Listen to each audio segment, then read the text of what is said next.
ইমামুল আজম আবু হানিফা রাহমাতুল্লাহ আলাইহির সময়ে এক নাস্তিক বারবার ইরাকের বাগদাদ ভরে চিল্লায় বলে, এ মুসলমানরা, আমার 3টা প্রশ্নের জবাব দেওয়ার মতো পৃথিবীতে কোনো মুসলমান, কোনো দার্শনিক, কোনো পণ্ডিত, কোনো জ্ঞানী নাই। তো নাস্তিক বলতেছে, আমার 3টা প্রশ্নের জবাব পৃথিবীতে কেউ দিতে পারবে না। তো নাস্তিক বিরাট বড় পণ্ডিত, সারা ইরাকের বাগদাদ ভরে খালি ঘুরে ঘুরেই বলে বেড়ায়। তো লোকেরা বলল, ঠিক আছে, ইমামুল আজমকে যা বলল, হুজুর এই নাস্তিকের জ্বালায় তো অস্থির হয়ে গেলাম, তার একটা জবাব দিয়ে দেন। তো ইমাম আজম বললেন, ঠিক আছে, দিন তারিখ নির্দিষ্ট করো, আমি তার সাথে কথা বলবো। দিন তারিখ নির্দিষ্ট হলো, 2 জনে বসে গেলেন। নাস্তিক প্রশ্ন করলো, হ্যাঁ ইমাম বলো, আল্লাহর আগে কি? তোমরা তো আল্লাহকে এক বলো, তো আল্লাহর আগে কি এটা বলো। কোরআন হাদিস দিয়ে উত্তর দিলে হবে না, আমাকে যুক্তিপূর্ণ তথ্য দিয়ে প্রমাণ সাবমিট করে আমাকে উত্তর দিতে হবে। ইমাম আজম খুব বিচক্ষণ আল্লাহ বলা ছিলেন, অনেক বড় মেধার অধিকারী ছিলেন। ফিকহি মাসালাতে প্রায় 16 লক্ষ মাসালা তিনি বের করেছেন। একসাথে বলবেন আল্লাহু আকবার। আমাদের দেশে অনেক মুসলমান আছে গোসলের ফরজ কটা তাও জানে না, 40 বছর ধরে বিয়ে করছে। ডোন্ট মাইন্ড, মন খারাপ করলেন, বললে মন খারাপ করবেন। 40 বছর ধরে বিয়ে হয়েছে, গোসলের ফরজ কটা নিজেও জানে না। গোসলের ফরজ কিভাবে আদায় করতে হয় বহু মুসলমান জানেই না। তাহলে কি বুঝলেন যে 40 বছর ধরে লোকটা এখনো না পাকই হইতে পারেনি। কথা বুঝাইতে পারি নাই মনে হয়, যে গোসলের ফরজ কয়টা এটা অনেক মুসলমান জানেই না। তাহলে 40 বছর ধরে সে না পাক। গোসলের ফরজ আদায় না হলে গোসল হবে না, আর গোসল না হলে সে পাক হবে না, আর পাক না হলে ইবাদত নামাজ রোজা কিছু হবে না।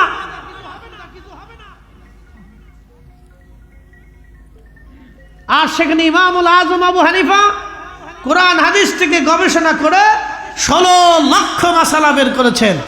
একসাথে জোরে বলা যাবে আল্লাহু আকবার। না না, জোরে জোরে জোরে নারে তাকবীর, হাত উঁচু করে বলেন আল্লাহু আকবার।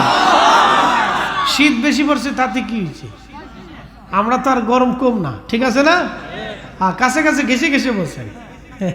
প্যান্ডেলটা ঘিরে দেওয়ার দরকার ছিল, একবারে পুরাটা ঘিরে একবারে তাঁবুর মতো সিস্টেম করে দিলে তাহলে গরম পড়তো।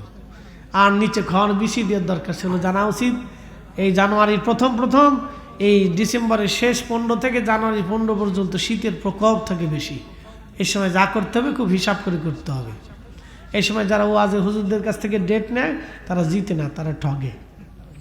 কারণ শীতের কারণে মানুষ ওয়াজে আসে না, এমনিও ওয়াজে আসতে চায় না। এরপরে শীত একটু বললে না যাইতাম না, শীত পড়ছে। আমি আমার রাজবাড়ির এক এলাকায় ওয়াজ করতে গেছি, এক মুসল্লিকা, হুজুর একটা মাসালা দেন। বলে কি মাসালা?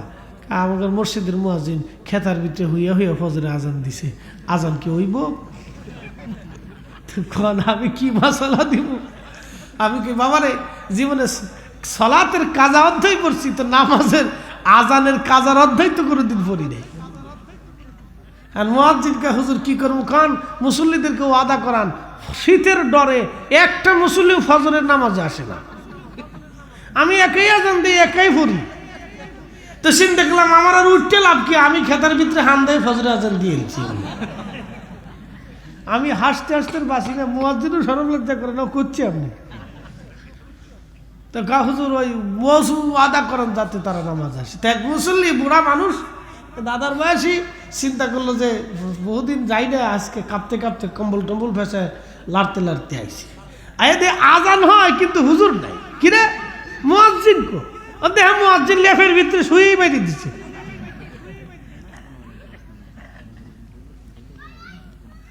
সব সালাক, পাবলিক সালাকি করে।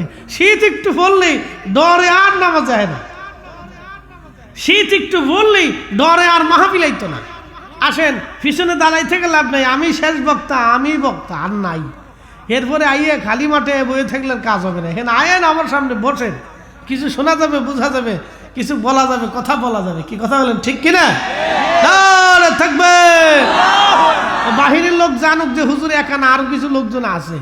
নারে থাকবে। ঠিক আছে, বাড়ির লোক জানতেছে না হুজুরের সাথে লোক আছে। তো নাস্তিক পণ্ডিত বলতেছে মুসলমানদের ইমাম, তো বলো আল্লাহর আগে কি? হযরত ইমাম আজম আবু হানিফা রাহমাতুল্লাহ আলাইহি, আসেন আসেন নানুর কাছে আসেন। আরে জ্বালা, হে প্রেসিডেন্টও বুঝে না, প্রধানমন্ত্রীও চিনে না, হে বুজুর্গ ফির বুজুর্গ কিচ্ছু চিনে না, নাতির কাছে কোনো ভ্যালু নাই, এ কাউরি চিনে না। আল্লাহ রসুল রে ইমাম হাসান হুসেইন নবীজি নামাজে সেজদার মধ্যে পড়ে রয়েছে মসজিদে নবীতে, এত দূর বয়স, হাসান হুসেন বাইতে দৌড়ে এসে আল্লাহ নবীর ঘাড়ের উপরে বয়ে রয়েছে। আল্লাহু আকবার, না না জোরে বললেন আল্লাহু আকবার। চিন্তা করতে পারছেন, তাও আল্লাহ নবী রাগ করে নাই, নবীজি রাগ করে নাই, ঘাড়ের উপর আইয়া বইয়ে কানের চুল ধরে পার থুতনির নিচে পা লাগিয়ে দিয়ে বয়ে রয়েছে, লড়ে না। নবীটি সেজদা থেকে আর উঠে না, অনেক লম্বা সেজদা, হাসান হুসেনও লড়ে না, আমরা ধরে বসে দিচ্ছি। নবীজিও সেজদা থেকে উঠে না, মুস্তাদ হাকিমের হাদিস। তো দীর্ঘ সময় পরে সেজদা থেকে উঠার পরে সাহাবে কেরাম বলছে যে রসুল মনে দুনিয়াত নাই, এত বড় সেজদা তো জীবনে কোনোদিন দেখি নেই। সেজদা থেকে উঠার নামাজ শেষ করার পরে সাহাবে কেরাম বলেন, ইয়া রাসূলুল্লাহ, এত বড় লম্বা সেজদা দিলেন, আমার হাসান আর হুসেন আমার ঘাড়ের উপরে এসে বসিয়ে দিচ্ছে। তা আমি যদি উঠি তাহলে ওরা পরে ব্যথা পাবে, আমি চাই না ওরা কষ্ট পাক। একসাথে বলবেন আল্লাহু আকবার। তাহলে বাচ্চাদেরকে কষ্ট দেওয়া এটা রসুলের সুন্নতের পরিপন্থী কাজ, কথা ঠিক আছে না? নি ওরা প্রেসিডেন্টও চিনে না, হুজুরও চিনে না, ওই ইমাম সাহেবও চিনে না, দাদাই যদি ইমাম হয় তো ইমামও চিনে না, ওই ইমাম চিনার টাইম নেই। প্রিয় উপস্থিতি, খুব মনোযোগ দিয়ে নাস্তিক পণ্ডিত ডাক দিয়ে বলতেছে, হ্যাঁ মুসলমানদের ইমাম, তুমি বলো আল্লাহর আগে কি? ইমাম আজম বললেন, নাস্তিক তুমি তো যুক্তি ছাড়া মানবা না, তাহলে 1 থেকে 10 পর্যন্ত গণনা করো। নাস্তিক শুরু করলো 1 2 3 4 5 7 5 6 7 8 9 10। ইমাম আজম বলল, নাস্তিক পণ্ডিত এবার তুমি 10 থেকে 9 10 পর্যন্ত গণনা করো। 10 9 8 7 6 5 4 3 2 1। ইমাম আজম বলল, হ্যাঁ নাস্তিক পণ্ডিত তাহলে বলো 1-এর আগে কি? এবার নাস্তিক বলল, 1-এর আগে তো কোনো সংখ্যা নাই। ইমামুল আজম বললে, আমার আল্লাহর আগে কিছুই নাই, আমার আল্লাহ এক। একবার জোরে বলা যাবে কি আল্লাহু আকবার? কখনো তোমাকে যদি ভুলি, হেদায়েতের আলো জেলে নিয় কাছে তুলি, ঠাই দিও প্রিয়তম, ওগো ঠাই দিও প্রিয়তম, ওগো মহিয়ান, তুমি রহমান, তুমি মেহেরবান। অন্ধ গাহে না শুধু তোমারি গুণগান, বুঝে বুঝে না তবু শান, তুমি রহমান, তুমি মেহেরবান। ফুলকুসাবাসী খুব মনোযোগ দেবেন। হযরত ইমাম আজমকে নাস্তিক এবার প্রশ্ন করলো, হে ইমাম তাহলে বলো আল্লাহ কোন দিক তাকায় রইছে, এবার জবাব দাও। ইমাম আজম আবু হানিফা রাহমাতুল্লাহি আলাইহি মোমবাতি জ্বালাইলেন। মোমবাতি জ্বালাইয়া ইমাম আজম আবু হানিফা বললেন, হে নাস্তিক বলো আগুনের আলো কোন দিকে আছে? নাস্তিক পণ্ডিত বলল, ইমাম আগুনের আলো সব দিকে ছড়িয়ে আছে। ইমাম আজম বললেন, আল্লাহর সৃষ্টি আগুনের আলো যদি সব দিকে ছড়ায় থাকে, তাহলে আমার রব্বে করিম একই স্থানে থেকে আমার রব সব দিকে তাকায় আছে। একবার জোরে বলা যাবে কি মারহাবা? আমাদের দেশে সনাতন আছে না, হিন্দু আছে না ভাই? তো তাদের একটা বিশ্বাস আছে, তারা একটা বিশ্বাস নিয়ে ধর্ম পালন করে, এটা তাদের বিশ্বাস, আমি কটাক্ষ করব না। তারা তাদের বিশ্বাস, হিন্দুদের এক বিশ্বাস, জৈনদের এক বিশ্বাস, শিখদের এক বিশ্বাস, বৌদ্ধদের এক বিশ্বাস, খ্রিস্টানদের এক বিশ্বাস, ইহুদিদের এক বিশ্বাস, এরপরে আপনার আরও পৃথিবীতে যত ধর্ম আছে এক এক ধর্মের এক এক বিশ্বাস। আমরা মুসলমান যারা আছি আমাদের একটা বিশ্বাস আছে না ভাই? আমাদের আল্লাহ কয়জন? একসাথে বলুন, কয়জন? আমাদের আল্লাহর ক্ষমতা কি? আমার আল্লাহ তিনি সেই মহাশক্তির অধিকারী, তাম সৃষ্টি পুঙ্খানুপুঙ্খরূপে সুনিয়ন্ত্রিতভাবে তিনি পরিচালনা করেন। তিনি আমাদের রব, তিনি আল্লাহ। কথা বলেন ঠিক না বেঠে?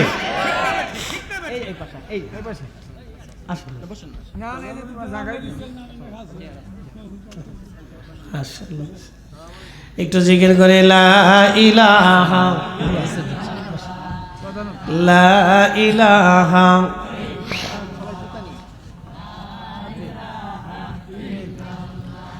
লা ইলাহা ইল্লাল্লাহু মুহাম্মাদুর রাসূলুল্লাহ সাল্লাল্লাহু আলাইহি ওয়াসাল্লাম।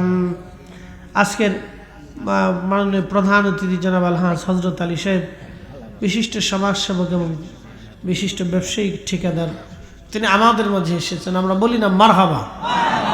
প্রত্যেক মেহমান তারা তাদের নির্দিষ্ট স্থানে আসুক, আমরা তাদের সুস্বাগতম জানাই, তাদের সুস্বাস্থ্য দীর্ঘায়ু কামনা করি।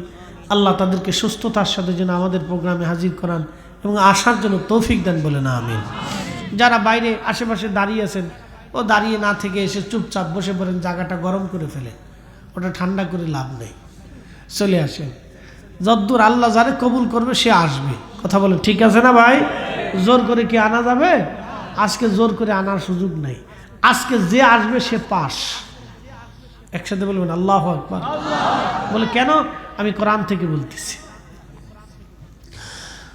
وَلَنَبْلُوَنَّكُمْ بِشَيْءٍ مِّنَ الْخَوْفِ وَالْجُوعِ وَنَقْصٍ مِّنَ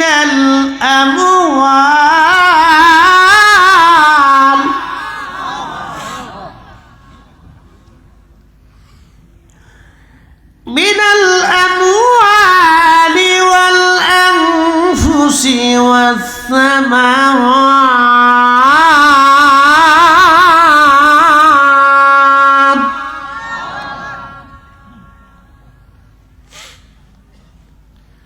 রব্বুল আলামিন কুরআনুল কারীমের ভিতরে আমার আল্লাহ বলে দিলেন, হে আমার বান্দারা, তোমাদেরকে পরীক্ষা করব।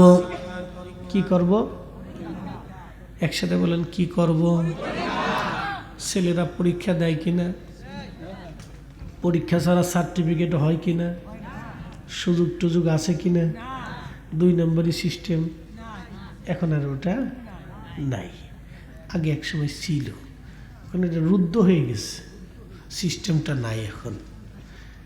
তো খুব মনোযোগ দিয়ে প্রিয় উপস্থিতি, রব্বুল আলামিন বললেন, বান্দা তোমাদেরকে পরীক্ষা করব, তোমাদেরকে পরীক্ষা করব আমি আল্লাহ। কি দিয়ে? মাঝে মধ্যে ভয় দিয়ে পরীক্ষা করব। ভয়টা কি?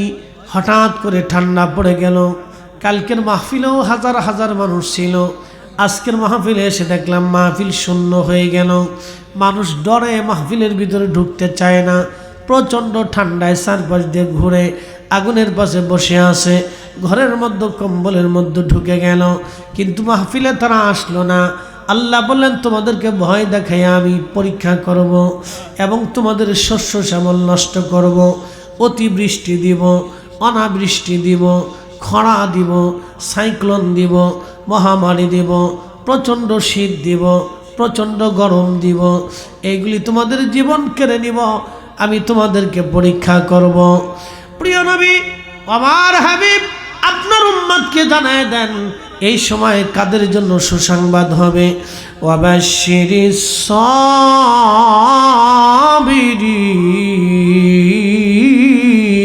সাবিরিন।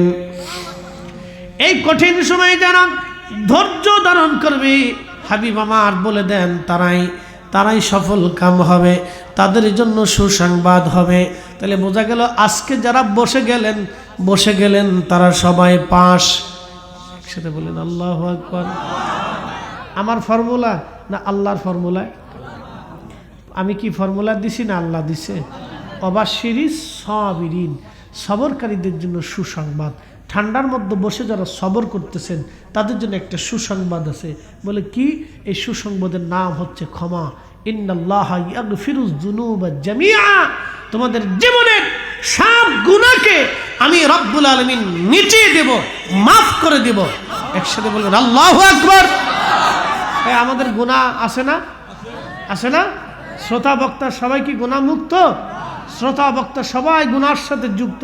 আমরা সবাই এখানে গুনাহগার, সবাই এখানে কি গুনাহগার। ছোট বড় গুনাহ আমাদের হয়ে যায়, হাসতে হাসতে হয়, নফসের খায়েশে পড়ে হয়, বন্ধুর মেলে পড়ে হয়, কথাবার্তা হয়, সম্পদের মোহে পড়ে হয়, দুনিয়ার মোহে পড়ে হয়, স্ত্রীর প্রেমে পড়ে হয়, বন্ধু বান্ধবের মহাব্বতে পড়ে হয়ে যায়, অনেক গুনাহ হয়ে যায়, হাসতে হাসতে গুনাহ হয়ে যায়, নাতি নাতকুরের মহাব্বতে পড়ে হয়ে যায় গুনাহ। আমরা সবসময় করতেই থাকি, আমাদের গোলা চলমান থাকে, একটার পর একটা, একটার পর একটা গুনাহ করতে থাকি। তা আমরা যদিও গুনাহগার, কিন্তু রব বলে দিয়েছেন যাও তোমরা আসছো পরীক্ষায় পাস, আমি রব তোমাদের গুনাহগুলিকে মাফ করে দিলাম। ফয়সালা আমাদের না আল্লাহ। উনি অনেক বড় মেহেরবান, দয়াশীল। আসবেন, ক্ষমা হবে, বসবেন, মাফ হবে। আল্লাহ রাব্বুল আলামিন পরীক্ষা করতেছেন কে আসবে কে আসবে না, কে বসবে কে বসবে না। পরীক্ষায় যে আসবে সে পাস। এই মসজিদে গেছেন, নামাজে দাঁড়িয়েছেন, নামাজ হলো কি হলো না সেটা পরের বিষয়, কিন্তু আপনি আল্লাহর হুকুম বাস্তবায়নের জন্য উপস্থিত হয়েছেন, আপনি পাস। হাইয়া আলাস সালাহ,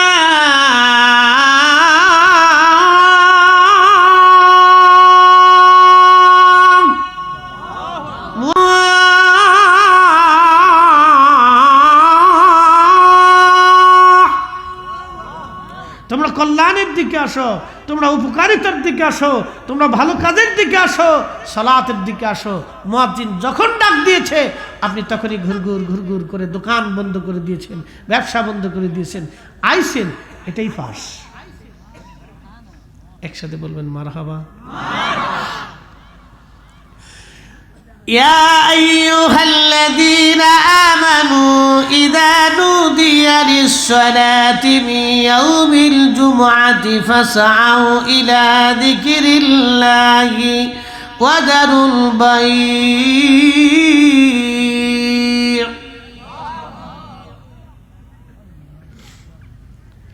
সারা মদিনার ভিতরে দুর্ভিক্ষ ছড়িয়ে গেল। একাধারে 7 দিন মদিনার মধ্যে কোনো খাবার নাই, পানি নাই, খাবার নাই, গম নাই, জব নাই, আটা নাই, রুটি নাই। সারা মদিনাতে মানুষের কাছে পয়সা আছে কিন্তু কোনো খাবার নাই, কোনো রুটি নাই, কোনো গম নাই, জব নাই। মদিনায় হাহাকার পড়ে গেল। 7 দিন পর্যন্ত মদিনায় কারো ঘরে খাবার নাই, মদিনার বাজারেও নাই। আল্লাহর নবী জুমার দিনে খুতবা দিচ্ছিলেন। আল্লাহর নবী জুমার দিনে খুতবা দেন। খুতবা দেওয়ার সময় রাসূল করিম সাল্লাল্লাহু আলাইহি সাল্লাম যখন খুতবা দেন, খুতবা দেওয়ার সময় একজন ঘোষণাকারী বলে দিয়ে গেল, শুনছো মদিনাবাসী, শাম থেকে একটা বণিক দল খাবারের কাফেলা নিয়ে মদিনার বাজারে আসছে। যার যার আপন জনের জন্য পণ্য সামগ্রী যা যা প্রয়োজন কিনে নিয়ে আসো। বুঝতে পারতেছেন মদিনায় কারো বাড়ি খাবার নাই। কঠিন এই পরিস্থিতিতে মসজিদে নববী সাহাবায়ে কেরাম ছেড়ে দিতে লাগলেন। মসজিদ থেকে মুসল্লি যেতে যেতে যেতে যেতে যেতে যেতে সব মুসল্লি চলে গেল। মাত্র 10 জন মুসল্লি আমার নবীর সামনে বসে রইলেন। একবার জোরে বলা যাবে কি আল্লাহু আকবার। তেলের গাড়ি তেলে চলি,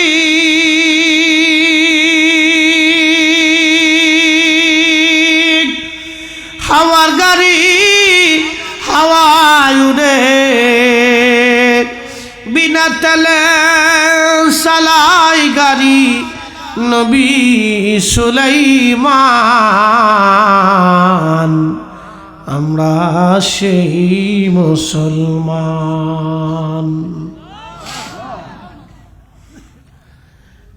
হ্যাঁ মাদারগঞ্জবাসী, মেলান্দ না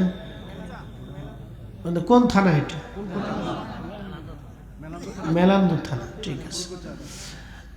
মেলান্দবাসী, ফুলকুচাবাসী খুব মনোযোগ দিবেন। সমস্ত সাহাবী মসজিদ থেকে বের হয়ে চলে গেল। মাত্র 10 জন সাহাবী মসজিদের মধ্যে নবীর সামনে বসা। আল্লাহর নবী খুতবা শেষ করার পরে দেখলেন কোনো সাহাবী নাই, মাত্র 10 জন সাহাবী বসে আছে। আল্লাহর হাবিবের সামনে বসা হযরত আবু বকর, প্রিয় নবী তখনই ঘোষণা দিলেন আবু বকর ফিল জান্নাতি। এরপরে ওমর বসা, ঘোষণা দিলেন ওমর ফিল জান্নাতি, ওসমান ফিল জান্নাতি, আলী ফিল জান্নাতি, তালহা ফিল জান্নাতি, জুবায়ের ফিল জান্নাতি, আব্দুর রহমান ইবনে আউফ ফিল জান্নাতি, সাদ বিন আবি ওয়াক্কাস ফিল জান্নাতি, আবু উবাইদা ইবনে জাররা ফিল জান্নাতি, সাঈদ ইবনে জুবায়ের ফিল জান্নাতি। এইভাবে নবীজি 10 জন সাহাবীর নাম ঘোষণা দিলেন। এরা সবাই আল্লাহর জান্নাতি, সবাই খাবারের জন্য চলে গেছে, কিন্তু এরা রসুলের দরজা ছেড়ে দেয় নাই, আল্লাহর ঘর মসজিদ ছেড়ে দেয় নাই, জুমার নামাজের জন্য তখনও তারা বসে আছে। আল্লাহর নবী বলেন এরা সবাই আল্লাহর জান্নাতি, জান্নাতি, জান্নাতি। একবার জোরে বলা যাবে আল্লাহু আকবার। পরীক্ষায় পাস, জোরে বলেন পরীক্ষায় পাস। সব চলে গেছে, 10 জন বসা, 10 সাহাবী। কয় সাহাবী? এই 10 সাহাবীর নাম আশারায়ে মুবাশশারা, 10 জন জান্নাতের সুসংবাদ প্রাপ্ত সাহাবী। শুধু জুমার মসজিদে বসে থাকার জন্য আল্লাহর রাসূল তাদেরকে জান্নাতি ঘোষণা দিয়ে দিলেন। পরীক্ষায় পাস, জোরে বলেন পরীক্ষায় পাস। এই প্রচন্ড শীতের মধ্যে কে আসবে পরীক্ষায় পাস? কোটি মানুষ আসতে হবে না, যে আসবে সে পাস, যে বসবে সে পাস। কথা বলেন ঠিক না বেঠিক? ফয়সালা কি আমাদের না আল্লাহর? আল্লাহর ফয়সালা, কোরআনের ফয়সালা, সে পাস হবে। এই জন্য সবাইকে আল্লাহ কবুল করবে না, যাকে পছন্দ করবে সে আসবে। কথা ঠিক আছে না ভাই? আমরা এখন কার মেহমান? একসাথে বলতে হবে কার?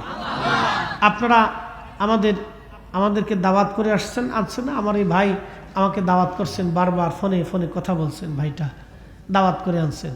তো ভাই সর্বোচ্চ সম্মান দেওয়ার চেষ্টা করতেছে। আমাকে বললো যে ভাইজান আমি এই আয়োজনের কোনো ত্রুটি করিনি, পাবলিক আসবে না আসবে সেটা আমার ফাংশন না, ওটা আল্লাহর ইচ্ছা। আমি বললাম যে আল্লাহ যাকে কবুল করবে সে আসবে। আমাদের এখানে কোনো জোর করে আনার কোনো সুযোগ সিস্টেম নাই, আল্লাহ যাকে পছন্দ করবে সে আসবে। কথা ঠিক আছে না ভাই? তো আয়োজনের কোনো কমতি নেই, সদিচ্ছারও কোনো কমতি নেই। আমি মেহমান হিসেবে আসবো, আমার সমাদরও আপনার কম করেন, যথেষ্ট সমাদর করছেন। এখন আল্লাহ আপনাকে তার বেহেশতের বাগানে দাওয়াত করে আল্লাহ আপনাকে নিয়ে আসছে। এখন আল্লাহ আপনাকে কি সমাদর করবে সেটা আল্লাহর দরবারে। তবে আল্লাহ সমাদর করবে যে আমার মেহমান হয়ে আমার বান্দারা যেহেতু আসছে, আমার বান্দারা যেহেতু গুনাহ করেই ফেলছে, তো আমি আল্লাহ আমার বান্দাদের গুনাহকে মাফ করে দিলাম। তাহলে আমরা পাস। সব সাহাবী চলে গেল, 10 জন সাহাবী বসা। নবীজি বললেন এই 10 জন আল্লাহর জান্নাতি, জান্নাতি, জান্নাতি। তখনই কোরআনের আয়াত আল্লাহ নাজিল করলেন, ইয়া আইয়ুহাল্লাযীনা আমানু ইযা নুদিয়া লিস-সালাতি মিন ইয়াউমিল জুমআতি ফাসআউ ইলা যিকরিল্লাহি ওয়া যারুল বাই'। হে ইমানদার, যখন জুমার নামাজের জন্য আহ্বান করা হয়, আজান পড়ে যায়, তখন বেচা বিক্রি, ব্যবসা বাণিজ্য, লেনদেন, ওঠা বসা, কৃষিকাজ, কামার, তোমার জীবনের সমস্ত কাজগুলি তুমি ছেড়ে দাও। হে ইমানদার, তুমি চলে আসো, আমি আল্লাহর স্মরণে নামাজ পড়ার জন্য, খোদার ঘরের জন্য চলে আসো। যালিকুম খায়রুল লাকুম ইন কুনতুম তা'লামুন। তুমি যদি এটা অনুধাবন করো, এটা উত্তম কাজ, নেকের কাজ, ভালো কাজ, তাহলে তুমি চলে আসো, আমি আল্লাহর হুকুম তামিল করার জন্য জুমার নামাজে চলে আসো। কিন্তু আজান পড়ার সাথে সাথে ব্যবসা বাণিজ্য, লেনদেন, দোকানদারি, উঠা বসা, চাকরি বাকরি, যার যা আছে সব ছেড়ে দিতে হবে, ফেলে দিতে হবে। একসাথে বলবেন আল্লাহু আকবার। এই জন্য জুমার দিনে শুক্রবারে যেই দেশে ছুটি ঘোষণা করা হয়েছে, আমি মনে করি দেশের যেই রাষ্ট্রপ্রধান ছুটির ব্যবস্থা করেছে, আল্লাহ তা থেকে একটা বেনিফিট অবশ্যই আল্লাহ দিবে। বাংলাদেশের পৃথিবীর বহু মুসলিম দেশে শুক্রবারে কোনো ছুটি নেই। আপনি আরব বিশ্বেই চলে যাবেন, দেখবেন বহু আরব দেশে আছে শুক্রবারে ছুটি দেয় না। দুবাইতে যায় দেখেন, শুক্রবারে ছুটি নেই।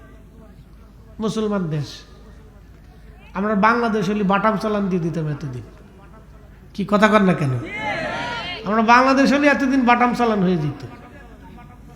কিন্তু কপাল ভালো যে আরবের দেশ, ও দেশের মুসলমান হিজলে না কি আমি জানি না। আরে বেটা, জুমার দিন সাইয়্যিদুল আইয়াম, দিনের সর্দার, পৃথিবীর শ্রেষ্ঠ দিনের একটা দিন হচ্ছে জুমার দিন। আল্লাহর রাসূল বলেছেন, আমার উম্মত, আল্লাহ আমাকে স্পেশালিস্ট এই জুমার দিন আল্লাহ আমাকে উপহার দিয়েছে এই উম্মতের জন্য। একসাথে বলা যাবে না আল্লাহু আকবার? না, জোরে বলেন আল্লাহু আকবার। এই জুমার দিনে আল্লাহ বলেছেন, এ বান্দা, তোমার ব্যবসা বাণিজ্য, রুজি চাকরি বাকরি সব ছেড়ে দেবা, কিচ্ছু রাখবা না, তুমি জুমার জন্য তুমি মসজিদে চলে আসবা। মুসলিম দেশ জুমার দিনে ছুটি নেই। ছি ছি ছি ছি, সব ইসরায়েলের দালালি।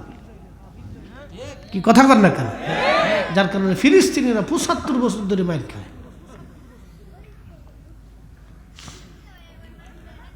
মুসলমান খুব ভালো করে কথাগুলি শুনে যাবেন। আজ এই জুমার দিনের এত মর্যাদা, এত দাম। আল্লাহর নবী বলে দিয়ে গেলেন, উম্মত তোমরা শুনে নাও, আমার উম্মত যখন জুমার নামাজের জন্য আজান পড়ার পরে আমার উম্মত জুমার জন্য প্রস্তুতি নিয়ে জুমার নামাজ আদায় করার জন্য মসজিদের দিকে রওনা হয়ে যায়, আদবের সাথে মসজিদে ঢুকে খুব একিন এবং এখলাসের সাথে ইমাম সাহেবের পাশাপাশি বসে, ইমাম সাহেবের কাছাকাছি বসে খুতবা শোনে, আলোচনা শোনার পরে আমার উম্মত ধীর স্থিরতার সাথে নামাজ পড়ে আবার হেঁটে হেঁটে বাড়ি চলে আসে। আমার উম্মতের প্রত্যেক কদমে 1 বছরের ইবাদত এবং 1 বছরের নফল রোজা রাখার নেকি আমার উম্মতের আমল নামায় আমার আল্লাহ লিখে দেয়। একবার জোরে বলা যাবে কি মারহাবা? কয় বছর? প্রত্যেক কদমে কয় বছর? জোরে বলেন, প্রত্যেক কদমে কয় বছর? প্রত্যেক কদমে 1 বছর। এমনও মুসল্লি আছে বাড়ি থেকে মসজিদে হেঁটে যাইতে আসতে 500 কদম, 500 কদম যদি হয় 500 বছর, 400 কদম হলে 400 বছর, 1000 কদম হলে 1000 বছর। শুধু এই উম্মতের জন্য আল্লাহ জুমা দিলেন। পৃথিবীর কোন উম্মতকে আল্লাহ জুমা দেন নাই, শুধু আমাদেরকে আল্লাহ জুমা দিয়েছেন। হয়ে গেল না? জোরে বলেন। এই জুমাকে কেন্দ্র করে আমার নবীর 10 জন সাহাবী আশারে মুবাশশারা হয়ে গেল, পৃথিবী থেকে জান্নাতের সার্টিফিকেট নিয়ে গেলেন, যা অন্য কোন নবীর উম্মতের ভাগ্যে জোটে নাই। জুমা খুব গুরুত্ব দিবেন। এমনি সময় বিয়ে বাড়ি যাওয়ার সময় যেমন সুন্দর পোশাক পরেন, জুমার দিনে খয়রাতি পোশাক পরেন না, এদিন বালা পোশাক পরেন।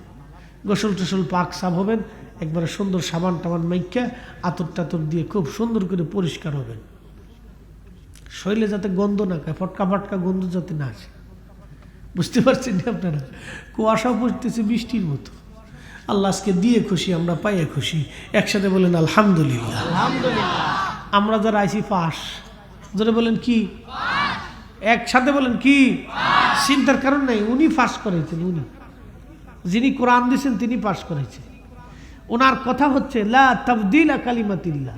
আকাশ ভেঙে গেলেও আমার কথা ঠিক থাকবে, জমিন শুকিয়ে গেল, জমিন পুড়ে গেলেও আমার কথা ঠিক থাকবে, সাগর শুকিয়ে গেলেও আমি আল্লাহর কথাই ঠিক থাকবে। ইন্নাকা লা তুখলিফুল মিআদ। মা সন্তানের বেলায় ওয়াদা খেলাপ করে। অনেক সময় মা কয়, বাবারে তুই এই কাজ করে আয়, সকালবেলা তোর খিচুড়ি রেঁধে খাওয়াবো। মা অনেক সময় কয় না, পরে খাওয়াবানি যা। মাও সন্তানকে ধোঁকা দিতে পারে, কিন্তু উনি সেই রব যিনি মায়ের চাইতে 99 গুণ বান্দার প্রতি দয়া বেশি। তিনি বলে দিলেন ইন্নাকা লা তুখলিফুল মিআদ। আমি আল্লাহর ওয়াদার কোনো খেলাফ হবে না। আমি যা দিতে চাইছি আমি তাই দিব, আমি ক্ষমা করতে চাইছি আমি ক্ষমা করেই দিব। একসাথে বলবেন আল্লাহু আকবার। আমরা ফাঁস, জোরে বলেন আমরা কি ফাঁস। আমি করিনি, উনি করেছে। এই কালাম যার তিনি করেছে। আমরা এখানে কেউ পাশ করার মতো যোগ্যতা নেই, উনি করাই দিচ্ছেন। এই শীতের ভিতরে আর শয়তান কারো মেলার ভিতরে ডুহাই রেখেছে, তুই লটপটি কিনে। কি কথা কান্না, ওরে লটপটি কিনাইতেছে, শটপটি কিনাইতেছে, বাদাম কিনাইতেছে, ফুলার লেগে ফে ফু ফে ফু ফে ফু ফে ফু। কি কথা ঠিক আছে না? ফ্যাঁ ফু এটা পোলাফানের লেগে কেনাইতেছে, এটা কিনে টিনে তুই আস্তে বাইর চলে যা। দেখবেন যে ঠিক হইতে কিনে টিনে আস্তে আস্তে গুড়গুড় করে বাড়ি চলে যাবে। ভিতরে আর আসতে পারবে না, ঢুকতেও পারবে না, পাশও করবে না। আমরা ঢুকেছি, আল্লাহ পাশ করাই দিচ্ছে।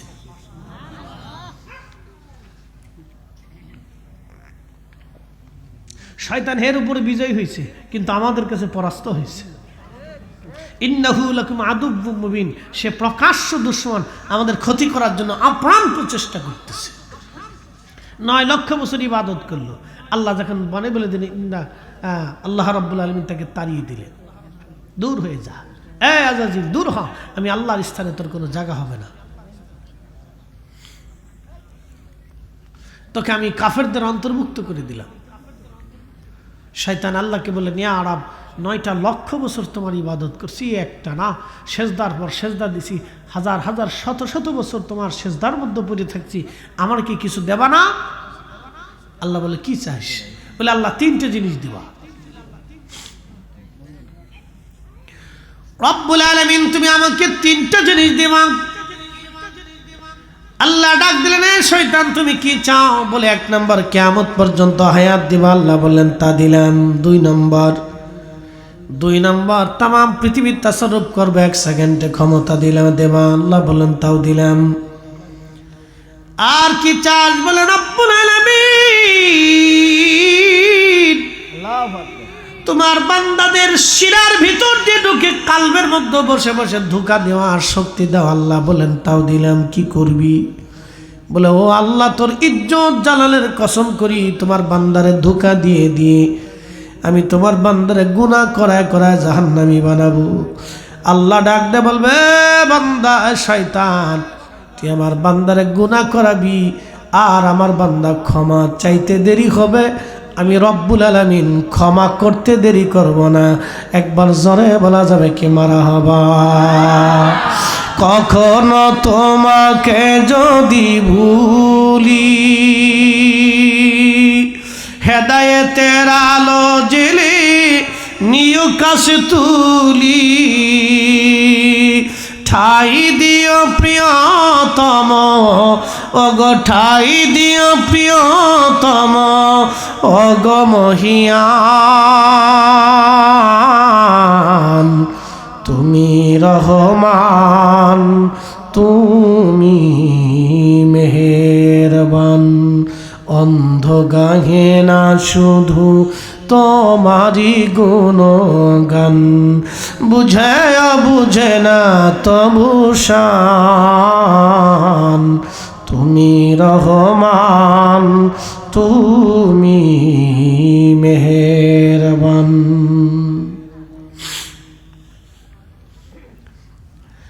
হে ফুলকুচাবাসী মনোযোগ দিবেন, এই যে পাশেই কবর, কত মানুষ কবরে চলে গেল আর কোনদিন ফিরে আসে নাই। রব্বুল আলামিন বলেন আল্লাযী খালাকাল মাউত, আমি তোমাদের জন্য মরণ সৃষ্টি করলাম। কুল ইন্নাল মাউতাল্লাযী তাফিরুনা মিনহু ফাইন্নাহু মুলাকীকুম। আল্লাহ ডাক দিয়ে বলতেছে, হাবিব উম্মতকে বলুন মৃত্যু থেকে তারা পালায়, মরণ থেকে তারা পালায়, বন্ধু তাদেরকে বলে দেন ফাইন্নাহু মুলাকীকুম, এই মরণ তার সাথে মোলাকাত করবে। একদিন মাটির ভিতরে হবে ঘরে, মন আমার কেন বান্ধ দালান ঘর। ফুলকুচাবাসী খুব মনোযোগ দিবেন।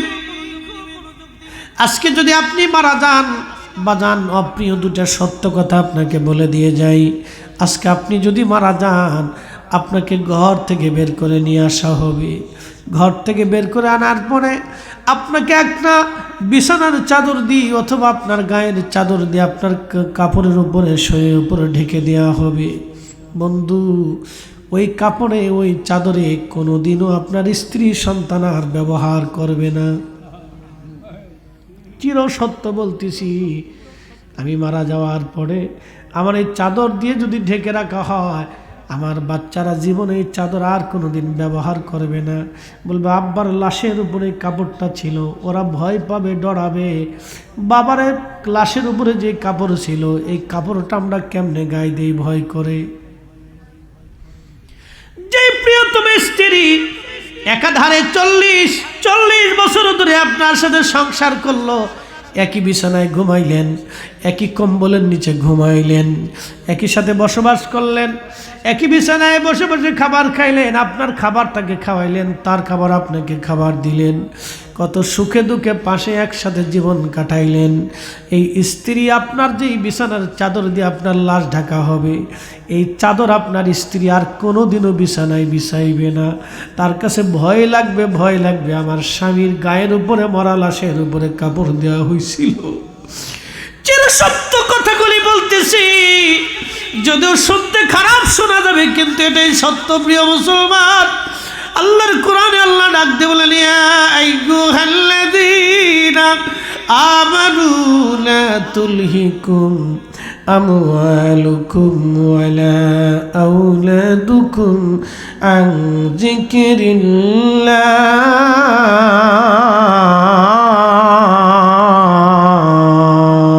আল্লাহু আকবার।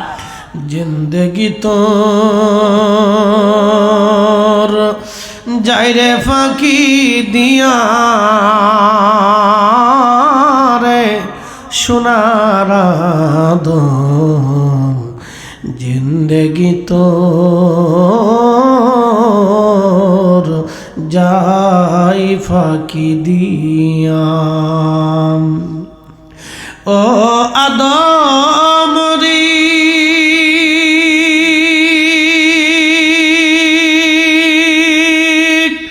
পাগ ধরিয়া গেছে দাড়ি, দন্ত আছে গুটাচারি।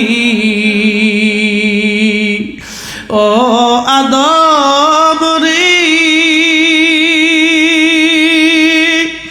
পাগ ধরিয়া গেছে দাড়ি, দন্ত আছে গুটাচারি। সমন জারি গিয়াছে করিয়া রে সোনার আদম, জিন্দেগি তোর যাই ফাঁকি দিয়া। বন্ধু, মৃত্যু গ্রহণ করার সাথে সাথে ঘর থেকে বের করে আপনাকে উঠানের সামনে নিয়ে আসা হবে। কত বড় আলিশান প্রাসাদ ঘরের মধ্যে আপনাকে রাখা হবে না, দ্রুত গতিতে ঘরের সামনে নিয়ে আসা হবে। কয়েকদিন আগে, 6 মাস 1 বছর আগে খবরে দেখলাম 24 ঘন্টা বাবার লাশ ঘরের সামনে সন্তানরা রেখে দিয়েছে। বাবা মরার পরে জমি জমা ভাগ বাটোয়ারা নিয়ে ভাইদের মধ্যে গন্ডগোল লেগে গেল। বাজান, এরকম অপদার্থ সন্তান যদি দুনিয়াতে থাকে, ওই বাবার চাইতে দুঃখময় বাবা পৃথিবীতে আর কেউ হয় না। ওই মায়ের মতো দুঃখী মা পৃথিবীতে আর কেউ হয় না বাজান। বাস্তবতা থেকে বলতেছি ফুলকুচাবাসী, ও বন্ধু, আহা, বাস্তবতা থেকে বলতেছি, শুনে যান। আজ আপনার ইন্তেকালের পরে ঘর থেকে আপনাকে বের করে নিয়ে আসা হবে, উঠানের সামনে রেখে দেওয়া হবে। আপনার দামি খাট পালঙ্ক বাড়ি গাড়ি সব ওই দিন বৃথা হয়ে যাবে। সমাজের লোকজন এসে বলবে দ্রুত গতিতে কবরে নামাও, কারণ 24 ঘন্টা পরে লাশ থেকে গন্ধ বের হতে থাকে। 24 ঘন্টা একটা লাশ কিন্তু পচে যায় না, বরং ওই লাশের পায়খানা রাস্তা দিয়ে একটা পোকা বের হয়ে আসে। ওই পোকাটা তাম শরীরের মধ্যে ছড়াইয়া গন্ধ ছড়াইতে থাকে। আপনার কলিজার টুকরা সন্তান আপনাকে ঘর থেকে বের করে দিবে, আপনার স্ত্রী আপনার কাছেও আসতে চাবে না, শরীর থেকে গন্ধ বের হয়। গন্ধের কারণে কেউ আসবে না, কেউ আপন হতে চাবে না। সেই দিন প্রিয় উপস্থিতি হাজিরিন, মনোযোগ দিয়ে কথাগুলি শুনে যাবেন। গন্ধ ছড়িয়ে গেল, দ্রুত গতিতে কবরে নামানো হবে আপনাকে। সেই দিন আল্লাহ নবী ডাকতে বলেন, আয়েশা রে, তুমি কি জানো মানুষের জীবনের কঠিন সময় কখন? বলে আল্লাহু ওয়া রাসূলুহু আলাম। আল্লাহ জানে, নবী জানে। আম্মা জানা আয়েশাকে নবী বলেন, আয়েশা রে, একজন মানুষের জন্য কঠিন সময়টা যখন কবরের দিকে নিয়ে যাওয়া হয়, তখন এই রুহুটা কাঁদে আর বলে, সন্তান রে, এত তাড়াতাড়ি মায়া ভুলে গেলি, আজ আমার এত তাড়াতাড়ি কবরে নামাচ্ছ। কবরটা আর আমার কবর না, এটা জাহান্নামের টুকরা হয়ে গেছে। কলিজার টুকরা সন্তান, আর একটু পরে কবরে নামা। নবীজি বললেন, পাখিরা কথা শুনে, পশুরা ডাক শুনে, কিন্তু মানুষ এবং জিন এই দুইটা প্রাণীকে আল্লাহ কথাগুলি শুনতে দেয় না। ওই রুহু কান্না করতে থাকে। আহা, নবীজি বলেন, আয়েশা রে, যখন কবরের কাছে নিয়ে যায়, দুইজন কবরের মধ্যে নেমে যায়, আর মানুষগুলি উপরে কবরের চারপাশে দাঁড়ায়। যখন কবরে নামানো হয়, ওই রুহুটা কাদার বলে, বুঝি এই দুইজন আমার সঙ্গে কবরে আমার সফর সঙ্গী হয়ে যাবে। আজ একা একা রওনা হবেন এমন এক জগতে, যেই জগতে আপনার আমার আর আপন কেউ নাই। এই জন্য আল্লাহ বলেন, এ বান্দা, সম্পদ এবং সন্তানের প্রেমে পড়িয়া তোমরা আমি আল্লাহর জিকির থেকে নিজেকে গাফেল করো না। যদি করো, ومن يفعل ذلك فأولئك هم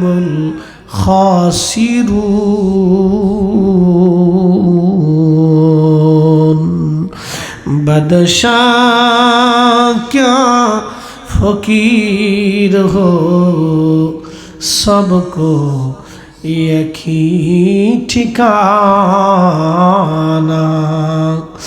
बादशाह क्या फकीर हो, सबको एक ही ठिकाना।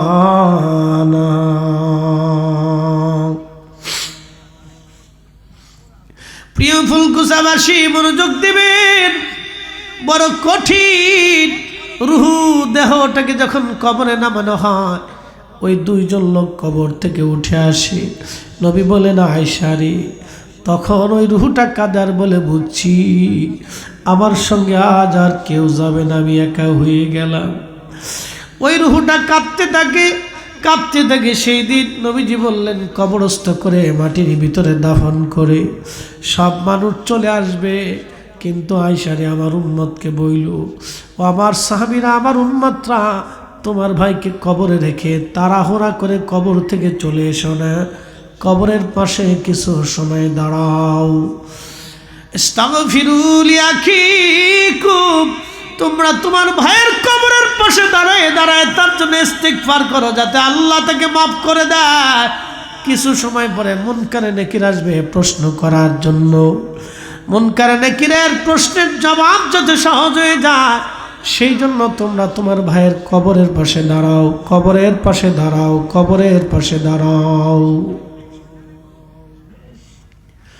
এই জন্য কবর দেওয়ার পরে তাড়াহুড়া করে চলে আসবেন না। কিছু সময় কবরের পাশে দাঁড়াবেন, দোয়া করবেন, কোরআন থেকে তেলাওয়াত করবেন। কিছু সময় কবরের পাশে দাঁড়ায়া তার জন্য দোয়া করবেন। রাসূলের একজন সাহাবী, তার নাম আব্দুল্লাহ জিল বাজাদাইন রাদিয়াল্লাহু আনহু, তিনি রসুল করিমের এমন প্রেমিক সাহাবী ছিলেন, ধনাঢ্য বংশের সন্তান ছিলেন। দুনিয়াদারি সব ছেড়ে দিয়ে তিনি আল্লাহর নবীর কদমে এসে কালেমা পড়ে মুসলমান হয়ে গেলেন। কালেমা পড়ে যখন মুসলমান হলেন, আব্দুল্লাহ জিল বাজাদাইন মুসলিম হয়ে যাওয়ার পরে তার চাচা এসে বলল, আব্দুল্লাহ তুমি মুসলমান হয়ে গেছো, অতএব আমরা ইয়াহুদি, তুমি মুসলমান, আমাদের গোত্রে তোমার কোনো জায়গা হবে না, তুমি চলে যাও নবী মুহাম্মাদের কাছে। কিন্তু আমি চাচা তোমাকে সমস্ত সম্পদ থেকে বঞ্চিত করলাম, একটা করিও সম্পদ তুমি কখনো পাবে না। আব্দুল্লাহ জিল বাজাদাইন ডাক দেখো, চাচা দুনিয়ার সব কিছু দিয়ে দিতে পারি, কিন্তু আমি যেই কালেমা গ্রহণ করেছি চাচা গো, এই কালেমা আমি কোনোদিন দেব না।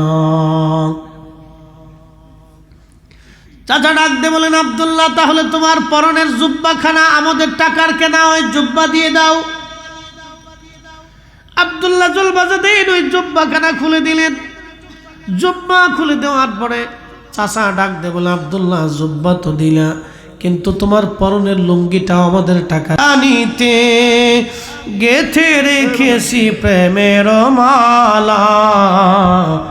ইয়া রাসূলুল্লাহ ইয়া হাবিবাল্লাহ, ইয়া রাসূলুল্লাহ ইয়া হাবিবাল্লাহ, ইয়া রাসূলুল্লাহ।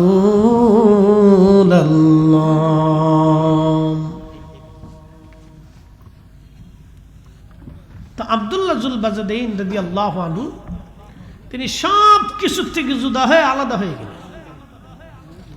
কয় টুকরা চাদর? একসাথে বলেন, কয় টুকরা? 2 টুকরো চাদর, আর কিচ্ছু নেই। এই জন্য ওনারা সাহাবী। আল্লাহ কোরআনে তাদের মর্যাদা সম্পর্কে বলেছেন, রাদিয়াল্লাহু আনহুম ওয়া রাদু আন। তারা, আল্লাহ বলেন আমি তাদের উপরে খুশি, তারাও আমি আল্লাহর উপরে খুশি। যালিকা লিমান খাশিয়া রাব্বা, কেন? তারা আমি আল্লাহকে ভয় করত। পৃথিবীর একজন রসুলের আদনা সাহাবীর জুতা যদি এক পাল্লায় দেন, আর আমাদের সবাইকে যদি আর এক পাল্লায় দেন, রসুলের একজন আদনা সাহাবীর জুতা আর ওজনের সমান হবে না। কথা কর না কেন, জোরে বলেন। দুনিয়াতে কিছু মানুষ সম্মানিত থাকবে, হাসরের ময়দানে তারা অসম্মানিত হবে। দুনিয়াতে অসম্মানিত ব্যক্তিগুলি হাসরের ময়দানে আল্লাহর কাছে সম্মানিত হবে একটা কারণে, ইন্না আকরামাকুম ইনদাল্লাহি আতকাকুম, যার অন্তরে আল্লাহর ভয় বেশি, আল্লাহর দরবারে তার দাম বেশি। কি কথা কর না কেন, ঠিক কি না? যার অন্তরে কার ভয় বেশি? আল্লাহর ভয়। জোরে বলেন, কার ভয়? আল্লাহর ভয় বেশি, তার দাম আল্লাহর দরবারে তত বেশি। একসাথে বলা যাবে না আল্লাহু আকবার? এ বক্তার চাইতে শ্রোতার দাম আল্লাহর কাছে কিয়ামতের ময়দানে বেশি হয়ে যাবে। কি কথা কর না কেন? ইমামের চাইতে মুসল্লির দাম কিয়ামতের ময়দানে আল্লাহর কাছে বেশি হয়ে যাবে, কারণ আল্লাহর ভয় অন্তরে থাকার কারণে। কথা কন, ঠিক কিনা? আল্লাহর ভয় অন্তরে থাকার কারণে দাম বেশি হয়ে যাবে। তো রাসূল করিম তাবুকের যুদ্ধের ময়দানের জন্য খেদমত জোগাড় করতেছেন, দান জোগাড় করতেছেন। তো যুদ্ধ হবে, সাহাবে کرام কে কি দিবেন? চলেন, যুদ্ধের জন্য তো অনেক খরচ। তো সব সাহাবী কিছু না কিছু দিলেন, আল্লাহর পথে ব্যয় করলেন। আবু বকর দিলেন, ওমর দিলেন, উসমান দিলেন, আলী, তালহা, জুবাইর, আব্দুর রহমান, সব সাহাবী কম বেশি করে দিলেন। আবু বকরও কিছু একটা ছোট্ট টুপলা নিয়ে আসলেন। তো নবীজি বললেন, আবু বকর কি আনছো? বলে, হুজুর ঘরে যা আছে সব নিয়েছি। বলে, ঘরে কি রাখছো? বলে, আল্লাহ এবং তার রসুল রাখছি। একসাথে বলবেন আল্লাহু আকবার। আল্লাহ রাখছি, নবী রাখছি। আমি জানি ঠান্ডায় কষ্ট হচ্ছে, বাতাস ছাড়ছে, ঘিরে দিলে সবচেয়ে বেটার। লম্বা কথা বাড়াবো না, কথা শেষ। মেহমানরা আসছেন, কথা বলবেন, আমাদেরও কিছু কাজ আছে, দোয়া হবে, খুব মনোযোগ দেন। আবু বকর সিদ্দিক রাদিয়াল্লাহু আনহু বলে, হুজুর ঘরে যা ছিল সব নিয়েছি। নবী বলেন, সবার চাইতে আজকে আবু বকর শ্রেষ্ঠ। একসাথে বলবেন আল্লাহু আকবার। কারণ কি? উনার ঘরের মধ্যে যা ছিল উনি সব কিছু উজাড় করে দিয়ে নিয়ে চলে আসছে, কিচ্ছু নাই। আব্দুল্লাহ জিল বাজাদাইন রাদিয়াল্লাহু আনহু তিনি দাঁড়ায় দাঁড়ায় কাঁদে। নবী জিজ্ঞেস করলেন, কাঁদো কেন? বলে, ইয়া রাসূলুল্লাহ, তাবুকের যুদ্ধের ময়দানে কত সাহাবী যাবে, আমার যাইতে মন চাইতেছে, কিন্তু আমার তো কি দেওয়ার মতো কিছু নাই। তবে হুজুর আমার দেওয়ার জন্য একটা জিনিস আছে। বলে কি আছে? আমার জীবন আছে, এই জীবনটা আমি আল্লাহর পথে কুরবানি করে দিলাম। একসাথে বলবেন আল্লাহু আকবার। নবী গো, আপনি দোয়া করে দেন যাতে আমার এই জীবনটা তাবুকের যুদ্ধের ময়দানে শহীদ হয়ে যায় আর আমি আল্লাহর পথে শহীদ হইতে পারি, সেজন্য আপনি দোয়া করে দেন আমার জীবনটা আল্লাহর পথে কুরবানি করে দিই। তারা সাহাবী। একসাথে বলেন তারা কি? না, জোরে বলেন, জোরে বলেন, তারা কি? সাহাবী। বন্ধু, তারা সাহাবী। আল্লাহর নবী তাবুকের যুদ্ধের ময়দানে চলে গেলেন। যুদ্ধের ময়দানে চলে যাওয়ার পরে সাহাবায়ে কেরাম যুদ্ধের ময়দানে গেলেন। কাফেররা 30,000 সাহাবীর কথা শুনে পালায় চলে গেল, আর যুদ্ধে তারা আসে নাই। আল্লাহর নবী তাবুকে 1 মাস পর্যন্ত অবস্থান করলেন, ফিরে চলে আসবেন। এমন সময় সাহাবীরা সংবাদ দিল, ইয়া রাসূলুল্লাহ, আব্দুল্লাহ অসুস্থ হয়ে গেছে। নবী বললেন, তার সেবা করে আল্লাহ কবুল করেছে, সে শহীদ হয়ে যাবে। আব্দুল্লাহ ইন্তেকাল করলো। আল্লাহর নবী বললেন, তার দাফন কাফনের ব্যবস্থা করো। সাহাবীরা, আল্লাহর নবী সাহাবায়ে কেরামকে দাফন কাফনের ব্যবস্থা করলেন। কবর খনন করা হলো। নবীজি কবরের পাশে দাঁড়ায় বলেন, এ সাহাবীরা, তোমরা আজকে আমার আব্দুল্লাহকে কবরে রাখো না, আমি নবী নিজে হাতে আমার আব্দুল্লাহকে কবরে নামাবো। না না, হয় না, আরো জোরে বলেন আল্লাহু আকবার। আমার নবী নিজে হাতে আব্দুল্লাহকে কবরে নামাচ্ছিলেন। এমন সময় আব্দুল্লাহ ইবনে মাসউদ ডাক দেখে, ইয়া রাব্বি, এই আব্দুল্লাহর জায়গায় যদি আমি আব্দুল্লাহ হইতাম, আমার জীবন কত বুলন্দ হইতো। আমার রসুল আমাকে নিজে হাতে কবরে রাখতেন, আমার রসুল আমাকে নিজে হাতে কবরে রাখতেন। এর চাইতে বুলন্দ নসিব আর কিছুই নাই। উম্মত রসুলের হাতে উম্মতের দাফন কাফন হয়, এর চাইতে বড় বুলন্দ নসিব আর কিছুই নাই। জোরে বলেন না মারহাবা। তো দাফন হয়ে গেল। দাফন শেষে আল্লাহর নবী কবরের পাশে দাঁড়ায় গেলেন। দাঁড়ায় নবীজি হাত বাড়াই দিলেন, সাহাবায়ে কেরাম হাত বাড়াইলেন। কবরের পাশে দাঁড়ায় নবীজি হাত তুলে বলে, ইয়া রাব্বি, আমি রসুল আমার আব্দুল্লাহর উপরে রাজি। তুমি আল্লাহ আমার আব্দুল্লাহর উপরে রাজি হয়ে যাও। একসাথে জোরে বলেন না মারহাবা। এ সবজ গম্বদ ওয়ালে मंजूर दुआ करना,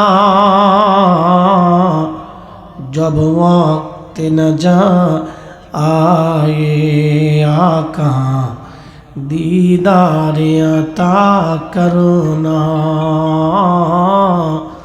दीदार अता करना।